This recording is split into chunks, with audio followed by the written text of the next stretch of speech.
And now moving on to the inner self, because I think this is so important, doing the work on yourself, because I think, yeah, you can change how you present yourself to the world to some extent.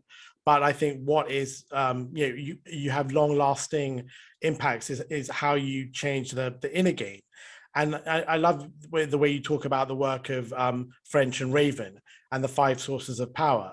And I think the referent and expert power, they're most relevant for upward influence. Would you just like to touch on that, Constance? Yeah.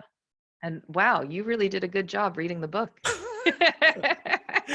I wanted to get my value for it, Constance. Yeah. I'm an LSE graduate. That's right. That's right. I should have trusted that you would read the book, pick out the important things, ask about those. Yeah, so the bases of power, the expert and referent power are really important. They're essentially, think about it as a reputation that you're building over time. And the stronger that reputation, when it comes time for you to actually suggest a change to the company or complain about something, if you have a really strong reputation up to that point, then they will go, oh, maybe we should listen. If you don't have a good reputation, they're going to be like, yeah, whatever. So, and it's a long-term strategy. So the expert power is basically people respect you for something, for some kind of expertise. It doesn't have to be an expertise on the particular thing that they're discussing at that moment, but it has to be an expertise in something that's important. So they have this respect for you so that when you talk about something, whether or not it's related to your expertise, they go, oh, maybe we should listen. The referent power is people want to work with you. Like they want to have this good relationship with you. So you have a reputation as someone who's great to work with. Maybe you've worked on a lot of committees and everyone's like, oh yeah, Constance, she's always dependable. She always delivers what she says. She'll tell you honestly what she thinks.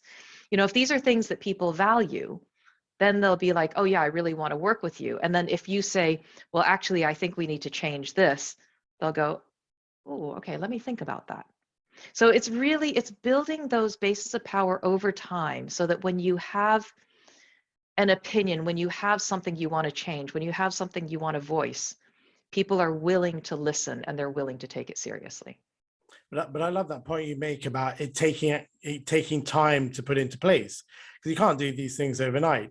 So really it's about thinking about your network, how you can build that up, create political capital within the company, but also this whole idea of expertise. You can create content, you can write papers, write articles, get on podcasts. And I think the really interesting thing there about, say, if you're working in a company, if you try and interact with people outside your company who are credible, then that gives you credibility within your company, because those people outside don't have skin in the game. And I just love that whole idea of, you not using people, but it's a journey and you're trying to pass on knowledge, but you're getting that seal of approval from people like yourself.